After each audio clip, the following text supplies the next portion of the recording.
যার কাছে ক্ষমতা আছে তাকে যতটুক ভয় পাও, সম্মান করো, তার চাইতেও বেশি তাকে সম্মান করিও, ভয় পেও যার কোনো পাওয়ার নাই, সম্পদ নাই, টাকা নাই, গাড়ি নাই, বাড়ি নাই, নাই নাই কিছু নাই।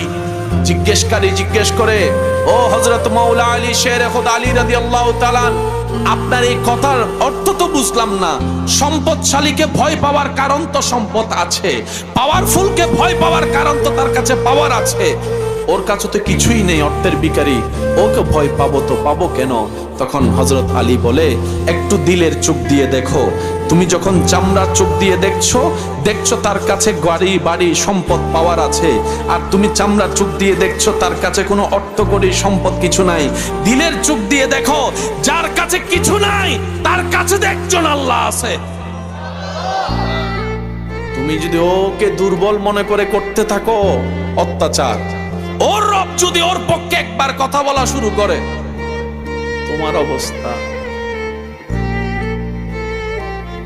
এখান থেকে বাঁচতে ওখানে গিয়ে লুকাতে পারো, কারণ এখানকার ওয়ালার ক্ষমতা ওইখানে চলে না, দোনার ক্ষমতা তো বিশ্বব্যাপী চলে।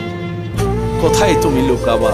সেজন্য বলে, যার কিছু নাই তাকে ভয় করো, সম্মান করো, যার কাছে কিচ্ছু নাই তাকে এটা ভেবে সম্মান করো, একজন মওলা তার আছে, একজন খালিক তার আছে, একজন মালিক তার আছে। বলেন না সুবহান।